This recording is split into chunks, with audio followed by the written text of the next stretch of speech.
Moto asked me, "Are you preaching?" Yes. And he said, "Are you also bringing a weapon?" I said, "No. I will be bringing bazooka next week." Hallelujah. I am very familiar with, we call that in the Philippines, pintik. I don't know what we call that here. A rubber, uh, you put a stone, katapel. Oh. I'm quite good, yeah, quite good in that. But now there's already some one that's with a laser, pa? I believe that's expensive. Before, when I was young, I make my own, and then put rubber, and then I kill birds. Okay, next week I will bring one. But it's true. It's true. Sometimes when we are being pulled back, we actually sometimes complain to God, Lord, what's happening? But once we are released, okay, the distance actually covers quite, the stone covers quite a distance. All right.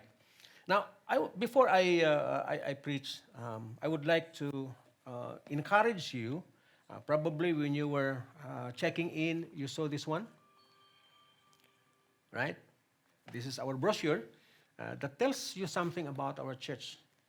Aside from my handsome picture you have a lot of information here. Yeah. And I would like you to pick up one. Why? Of course, come, grow, learn, worship, fellowship, and serve with us. Okay? We have here the IESP commitment. You may probably have not known yet, or probably you have known, but you forgot. Then you will be reminded of the IESP commitment. And also the vision. Okay? I would like all of us to understand the vision.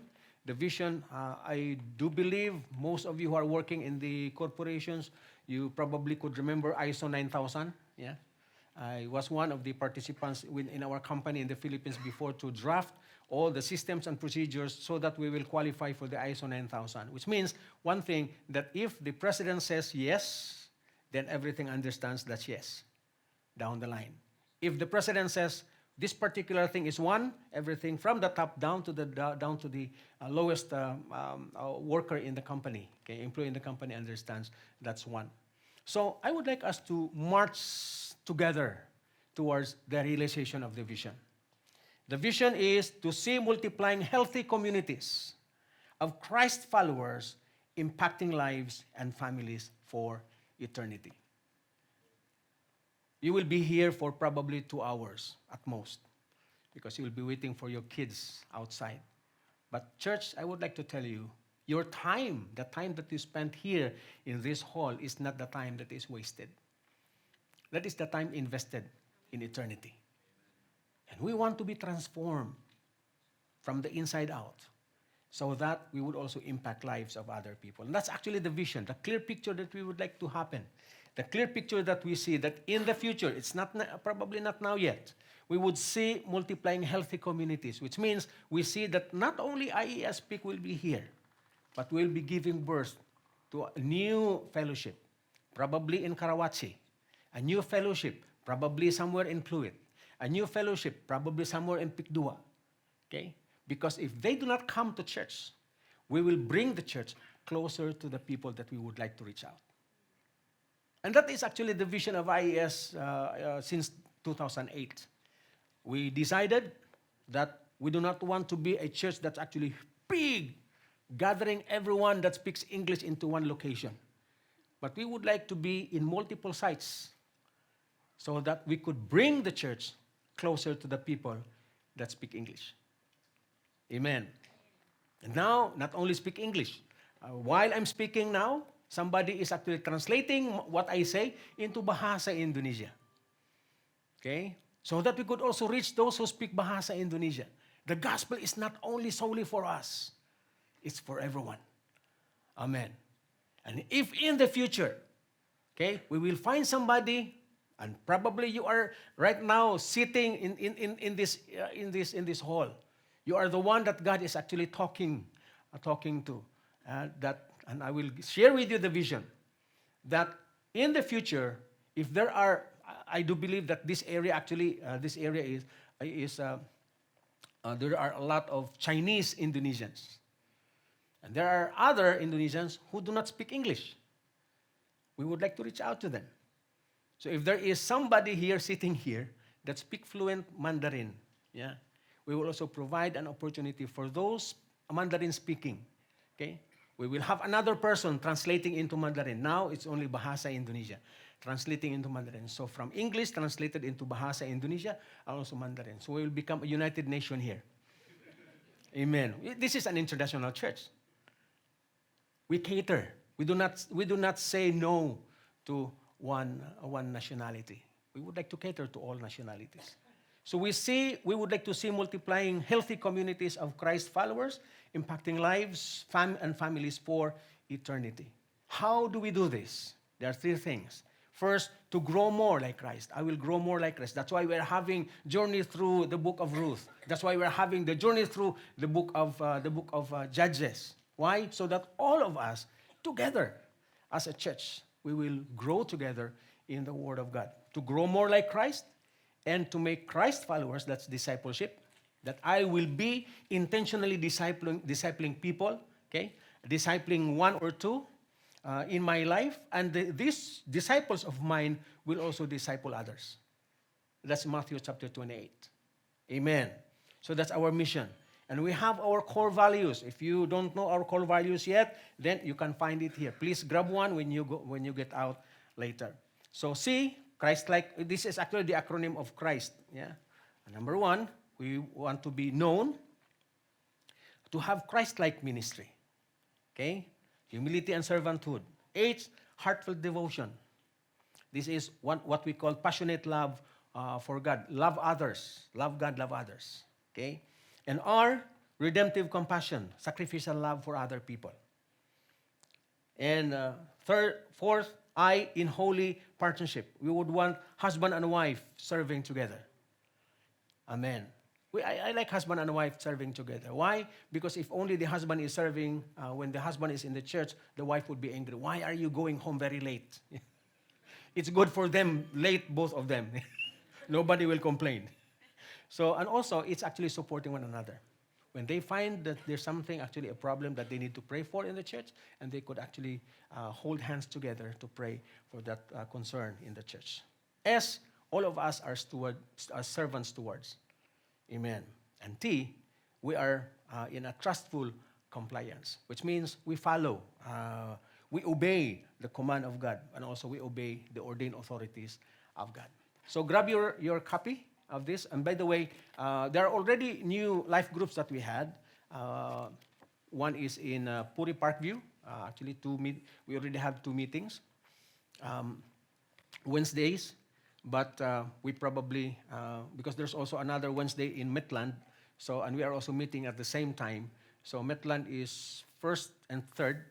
We probably would go for 2nd and 4th, so that if there are members who would like to go every week, then they can go Midland 1st, 2nd to Puri, and then 3rd to Midland again and back to Puri. Yeah. Amen. And that's actually an option that we would like to provide. Okay. Would like to provide. All right, and we also have now started our life group for the musicians. Okay, so and if you desire to start a life group of your own, please approach us. Yeah, please approach us. Again, let us not make coming to church a snacks. Do you understand what I mean? Dessert. Yeah? Oh, yes, sir. You did not say dessert. Yeah, it's yes, sir. I heard dessert. Yeah. Can you imagine a person eating only once a week? Okay. So I would like, that's why we have our, somebody told me this morning, is that I cannot not read the book of Ruth, because you are sending me every morning. I broadcast every morning the Ruth, and then I just click it, and then lo and behold, that's actually Ruth chapter 1, verse, what today? I forgot until verse 18 today. Okay? something that we learn together. Okay? We grow together in the Lord, and then we disciple others. That's our job. That's our responsibility. Are you with me? Amen. So grab your copy of this, and if there are, if we can't, if the copies are what's this, not enough, then we will produce more. Another thing, last Saturday, yesterday, in IES Center, and IES Jakarta, we had the seminar with Mike Griffin, right? Mike Griffin. And this is actually the material. I was not able to go there to join. I already registered. I already had the disc, but I was not able to go there because I accompanied Ivy and also her family, Ray, and their daughter, Joanna, to Taman Mini. We planned to go to Bandung, but we decided to go to the whole of Indonesia. Yeah. So we just go to Taman Mini. And we visited the whole of Indonesia. So if you want to have, especially fathers, this is for fathers. This is for men. Be the father to your children. Okay, what are the things covered? Dad, my hero. I like this one. Kids always love mom, but they follow dad. If the dad is going the wrong way, that's dangerous. So read this, okay? We only have, yeah. Can you bring 100 more? I got this, by the way, from Rajiv. So I will give this to Pastor Jeffrey, because Pastor Jeffrey and Busara, they're our ministers for family discipleship. Okay? So if you would like to have a copy, then ask from Pastor Jeffrey. So dad, my hero, dad, the leader in the house, dad who loves, and dad who is available and around, dad who disciplines, and dad, the model of humility. Okay? Pastor? So you can wave to everyone so that they will know you. All right.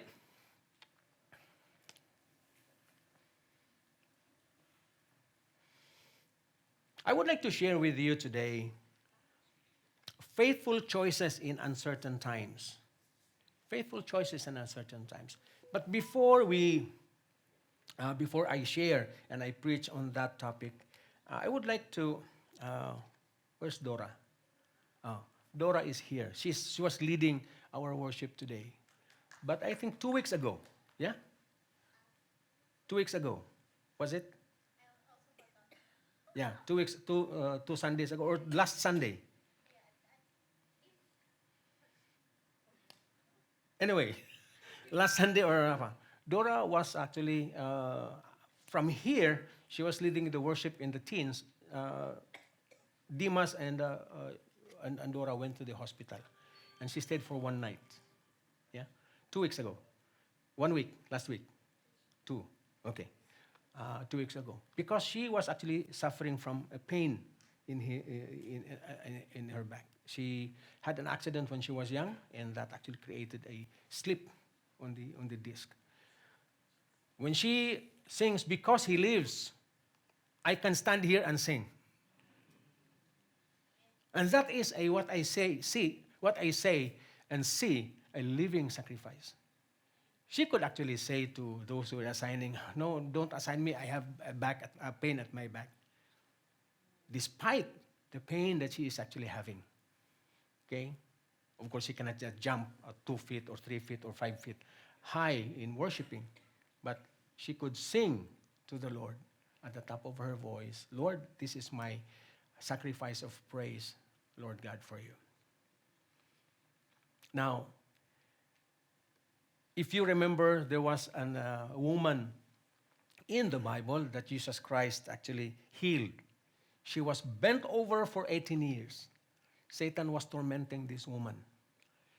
This woman was not raising her hand before the Lord Jesus Christ and asking, "Lord, can you please heal me?" But Jesus saw her. And in John chapter 2, verse 25, the Bible tells us that Jesus needs nobody to tell him who people are because Jesus knows every one of those people who come to him. Because Jesus knows everyone. He just called the woman, come to the front. And then Jesus said, be healed. At one point, I asked everyone here to stand, and then I asked you to bend over. Only for 2 minutes you complain. This woman was bending over for 18 years. And Jesus freed her from her disease. Now, today I also have something. I have a pain from this part of my neck down to my shoulders. It's not frozen shoulders. I can move my shoulder. But I have this pain that every night I feel every night. Okay? Now I'm not feeling it. Yeah, I'm not feeling it. But when I am stationary, when I am lying down in the morning, my goodness, I cannot move my neck. I have prayed for this many times. I have laid my hand, 2 hands. But until now, the pain is still there. Okay? I don't know what it is. Okay? I know what it is. But God, in His power, if you are here today, because I feel the have to pray. If you are here today, and you say, Lord, I have this pain, I don't know, in your back, in your neck, wherever. Trust that the God who is sovereign, who creates the heavens and the earth, okay, who is almighty, can heal you today. Amen? If you are here today, and you're asking for the miracle coming from God, let this place be a place of miracle. Let this place be a place of answered prayers. Amen. I would like to ask you to stand. Okay? And let's pray. If you are, because I do not want to embarrass you, so that's why I want everyone to please stand. And if you are suffering from pain, if there is something that you want God to dip His finger into, please raise your hand. Okay, raise your hand. Hallelujah. Amen. You know that Sunday is our clinic. Amen. We come to the doctor. We come to our loving God. He is our great healer. Amen. Let me pray for you. Our loving Father, Lord God, healing sicknesses, Lord, is not something that is difficult for you. Lord, what matters is our faith. And Lord God, what matters, Lord God, is your desire, Father God, to heal us. There are times, Lord God, that we are healed because we really believe. But Lord God, there are also times that we are healed because of the faith of other people. And there are also times, Father God, that you just want to heal us so that your glory will be magnified. So today, Father God, for those who are raising their hands, for those who have sicknesses, Father God, today, I pray, Father God, for healing. Touch their bodies, Father. Minister to them, Lord. And for those, Father God, who are suffering or probably in a very difficult situation right at this moment, Lord, I pray that you will alleviate.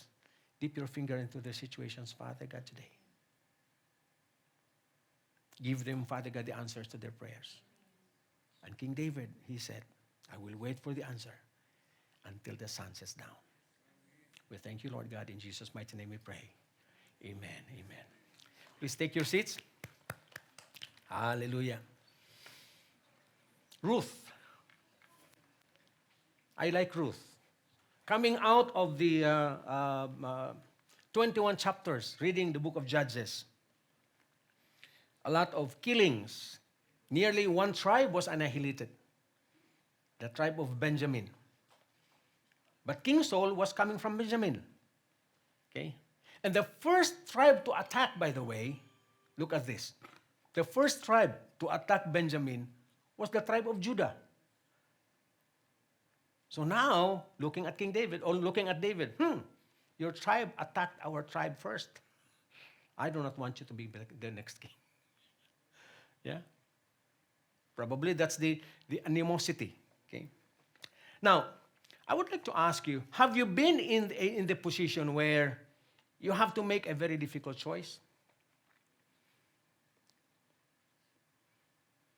Your boss comes to you and then said that, Kasim, I will promote you to the next, I will promote you beginning next month, and your salary will be tripled. Would that be a difficult decision? Oh, no, and let me pray for it first. Would that be a difficult situation? No. But once you are in a situation that, my goodness, if I say yes, this will happen. If I say no, this will happen. And probably the uncertainty level in that particular thing. Just like getting married. I always say, when you get married, I don't say that's the end.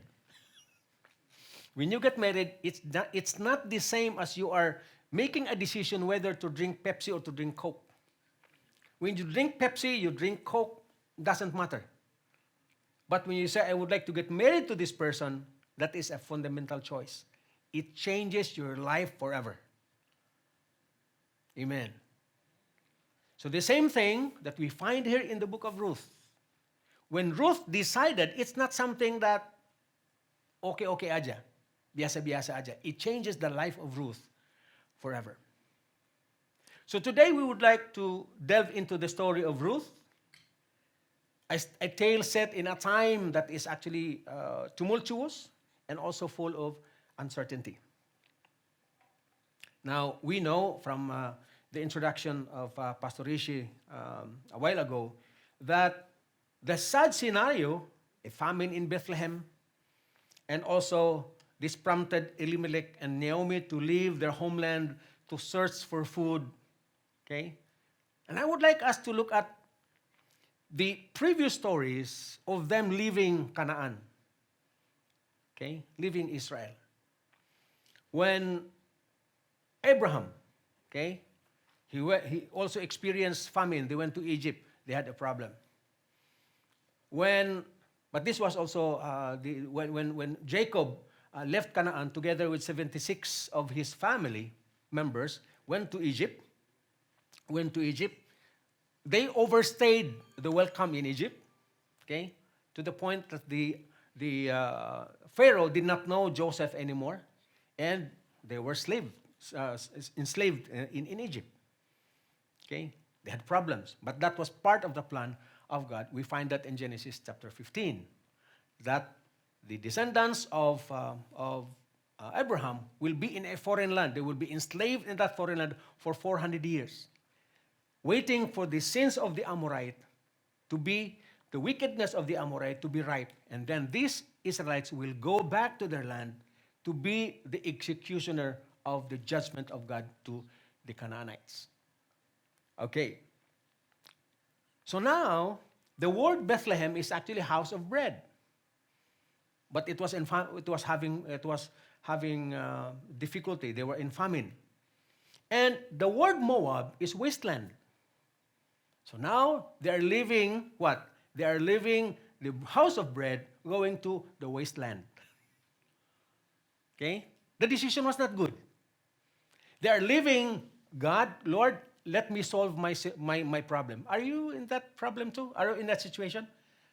Sometimes we are in a difficult situation and then we do not call God, Lord, I think you are, now it's already 11 o'clock, Lord God, by 12 o'clock I have to make the decision. Lord, you are late. Let me make my decision, Lord. And that actually what happened to Elimelech and also to Naomi. So the context of choices, Elimelech and Naomi made a choice. Ruth also made a choice. But for Ruth, she made a faithful choice in the time that is uncertain. For Elimelech and Naomi, they made the wrong choice. Okay? A very dangerous choice for them. But we find that even they made a wrong choice. God is actually, for those of you who are driving, you will understand that God is a GPS. We miss a wrong turn. Okay, before that left turn that you have to take a left on the next bend, the GPS would already say, in 200 meters, make a left turn. Right? We did not want to make the left turn. I know that it's traffic there. I will go. I will go for another block. And then the GPS will recalculating route. Okay? You are still arriving at the same destination, but it may take you longer. Amen. So now it came to pass in the days when the judges ruled that there was famine in the land, and a certain man of Bethlehem, Judah, went to dwell in the country of Moab, that is Elimelech, and his wife and his 2 sons. His wife is Naomi. His 2 sons were Mahlon and Chilion, okay, or Chilion. So the opening actually paints a dismal picture. It's a problem. A famine leads to desperate decisions. I do believe we made those kinds of decisions also in the past. Okay, we make hasty and desperate decisions. We have this slogan in the Philippines: ang taong nagigipit sa patalim kumakapit. Anybody? Teddy, can you translate that into? Ang taong nagigipit, the person that's actually pressed towards the wall in a very dire and very difficult situation. Okay? To make a decision, sometimes he will hold the knife. Yeah. Taong nagigipit, kahit sa patalim. Patalim is actually the knife. Kumakapit, hold the knife. Okay? If you are in a very difficult situation, sometimes even the knife, you will hold the knife just to try to save yourself. Okay? So Elimelech's family travels to Moab. That's their decision. A place that represents both refuge and at the same time estrangement from the people of God. Okay? So Elimelech, Naomi, and their 2 sons chose to dwell in Moab. Now, this account actually begins in the closing days of the Judges. More than 200 period of general anarchy and then oppression when the Israelites were not ruled by the kings during the time. Now, here we find, again, what is the name of what is Bethlehem?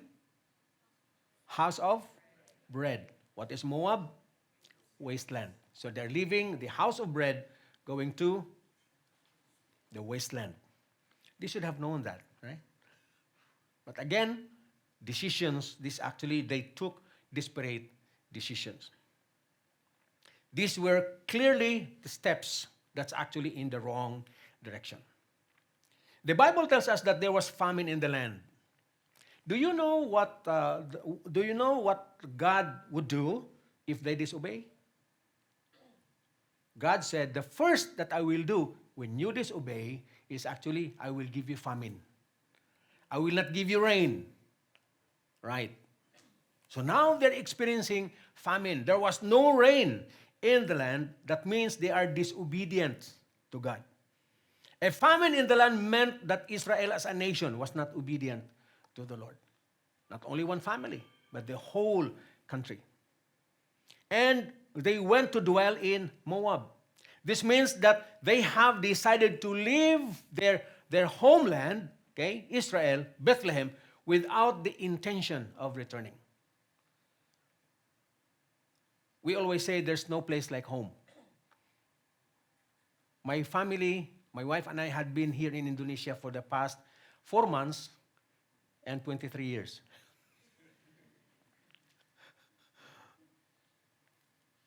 We always decide to go home. Yeah.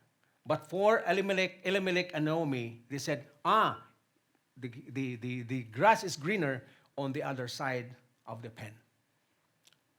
They actually desired to dwell. Okay? Do you know the meaning of Elimelech? The meaning of Elimelech means God is king. Very good.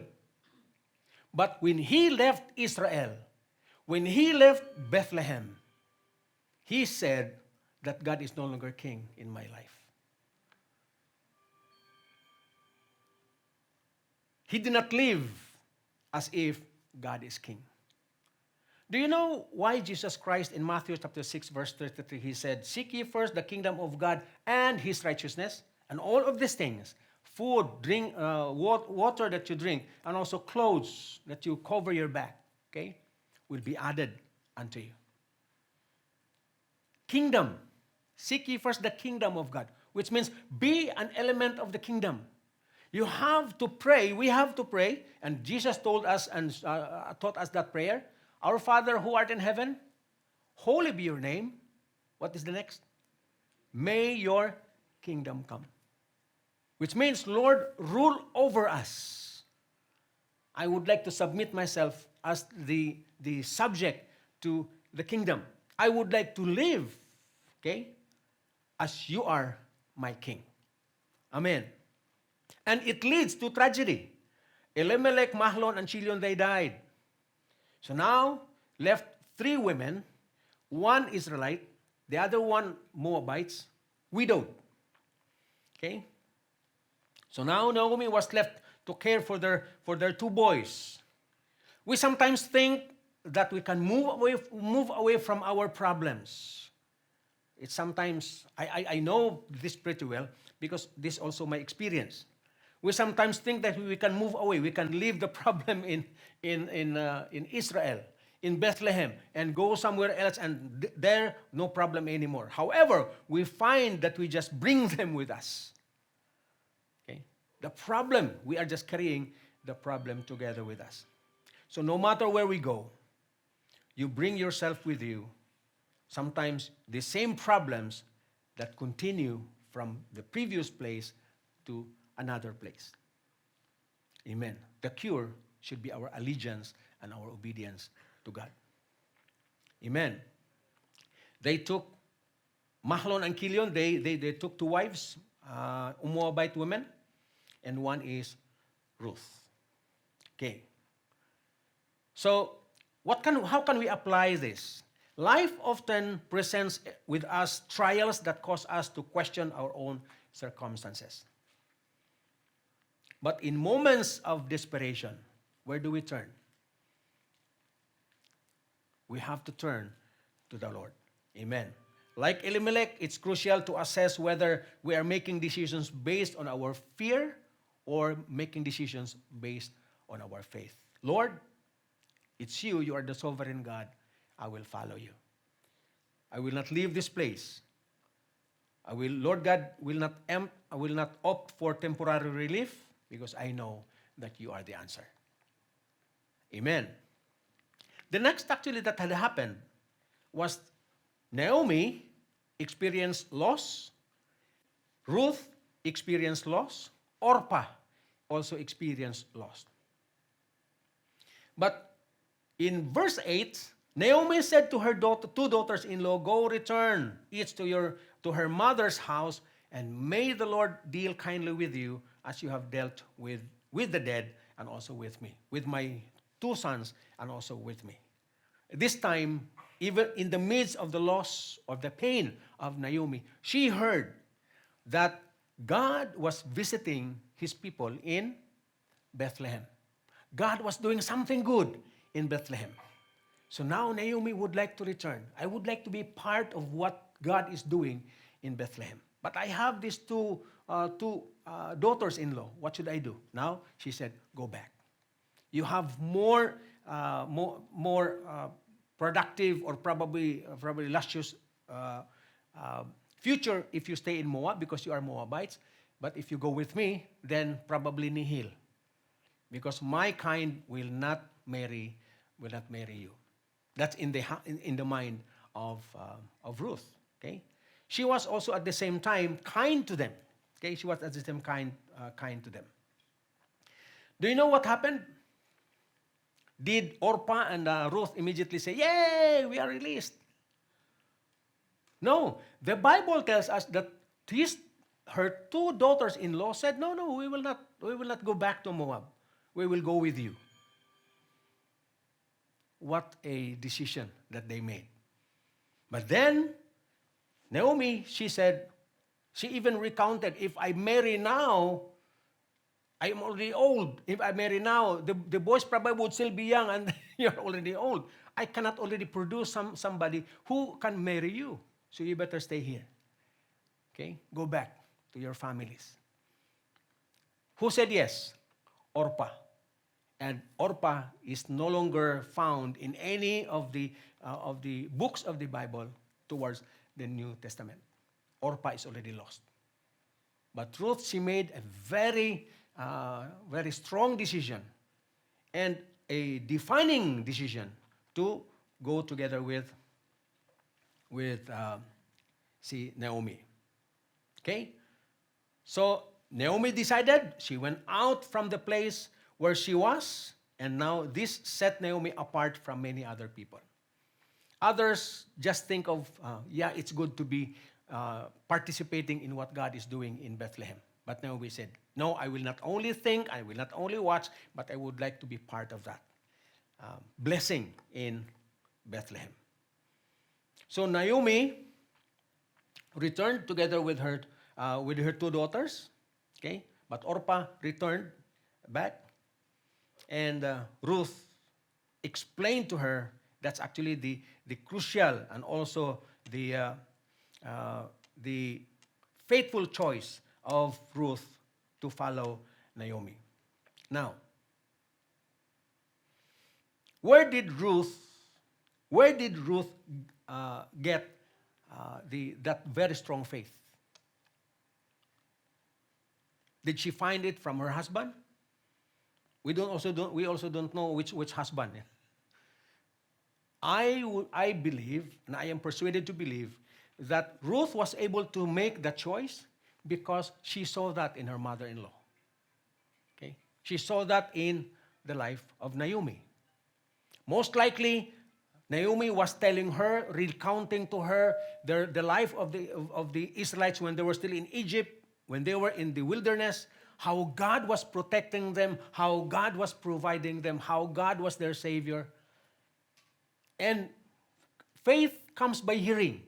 Amen? In Romans chapter 10. So Naomi was telling all of these miracles to Ruth. Now Ruth's faith is actually growing. And she said, she makes a decision. I would like to have the kind of faith that you have. Amen. So Ruth, she decided, okay, in Ruth chapter 1 verse 14 to 18, where in fact she scolded, not that she scolded, but she make a very strong decision. She said to Naomi, "Don't urge me to leave you or to turn back from you." Never say that again. Where you go, I will go. Where you stay, I will stay. We have a song, yeah? Where you go, I'll go. Yeah? Where you stay, I'll stay. I will follow you. Where you die, where your people will be my people, and your God will be my God. Where you die, I will die, and there I will be buried. May the Lord deal with me, be it ever so severely, if even death separates you and me. Amen. And when Naomi realized that Ruth was really determined to go with her, she stopped urging Ruth anymore. Amen. And Naomi went home together with Ruth. All right. I would like us to look at this and also to be resolute. Matthew chapter 5, verse 13 to 16, Jesus said that you are the salt of this earth and the light of this world. And Naomi became the salt to Ruth. Naomi became the light to Ruth. People should be able to look at our lives just as Ruth looked at the life of Naomi, and they can make a decision. I want your God to be my God. In Zechariah chapter 8, we find that the Gentiles will hold the seams of the clothes of Israelites. I would like to follow you because you have God in your church. You have God in your community. I am actually wishing that people outside will actually bug you, will actually bother you. Pastor Tommy, Kasim, everyone, can you bring me to your church? That our life will speak something of a light, salt, and a blessing to them, that they will make a decision, I want to be with you, because in your church, God is alive. God is at the center of your church. You trust God, you trust in God, and turning towards Him in tough times will often be the thing that draws people unto the Lord. Your choices, okay? The faithful choices that we make in times of of difficulties. If you think you will persuade your friends or relatives to follow Jesus by your compromise, you are mistaken. But you can actually persuade your friends to follow Jesus, just like what Reverend Spurgeon he said. You will never win any soul to the right by a compromise with the wrong. It is a decision for Christ and for His truth that has greatest power in the family and the greatest power in the world also. Stand firm for the Lord, and people will see, and they will follow. Amen. I would like you to stand together with me. As we consider Ruth's journey and Naomi's struggles, we are reminded that our choices matter. Amen. And in the face of uncertainty, church, let us strive to make choices rooted in faith, rooted in loyalty, and also rooted in love. God can redeem our stories. For the story of Naomi, when she came back, she said, don't call me Naomi anymore. Call me Mara, bitter. But God redeemed her story. Amen. So no matter how broken our stories are, God can redeem those stories. So let us carry this reminder into our own lives daily, an invitation to trust God's overarching plan in our life. Amen.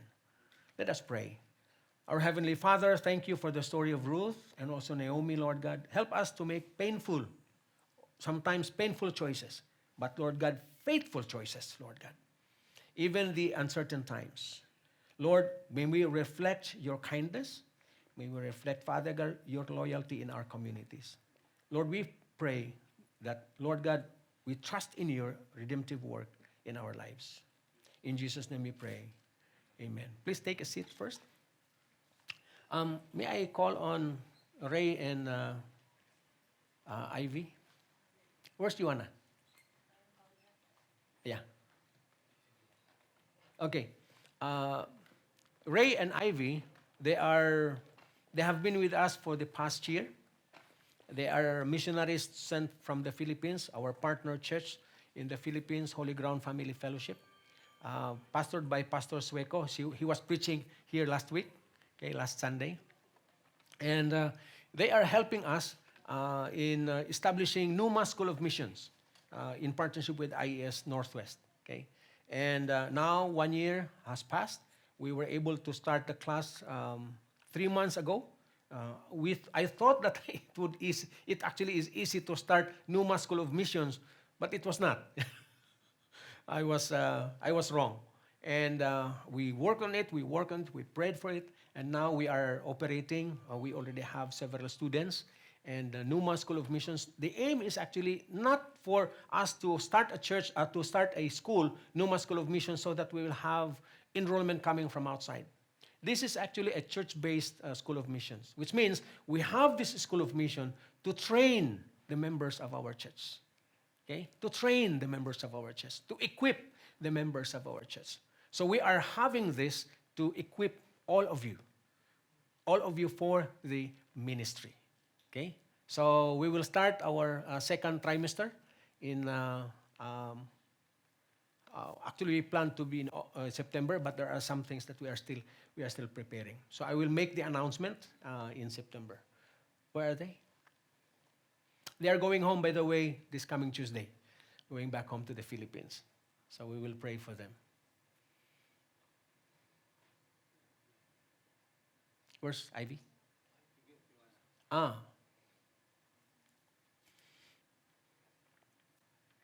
So Ray is also helping us in the kids. Yeah, that's why he has this uniform. And Ivy is on the praise and worship. and also leading our Numa School of Missions. Even if they're already back to the Philippines, okay, they would still be, Ivy would still be helping us in the Numa School of Missions because everything will be done online, okay? Yeah. All right. I would like you to extend your hands towards Ray and Ivy. Hallelujah.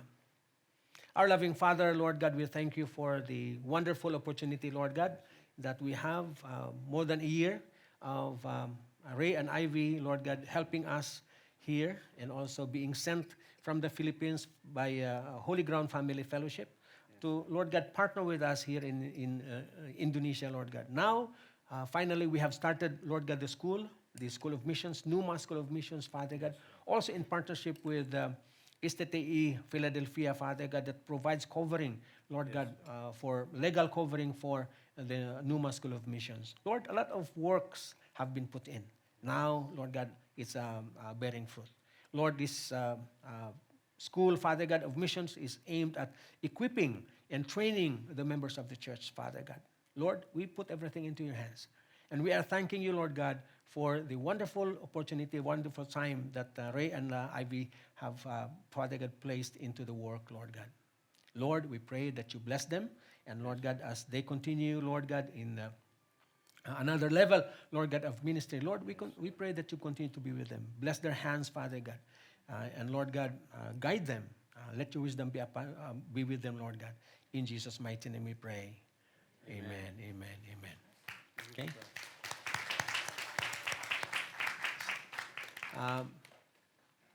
Please remain sitting for the announcement.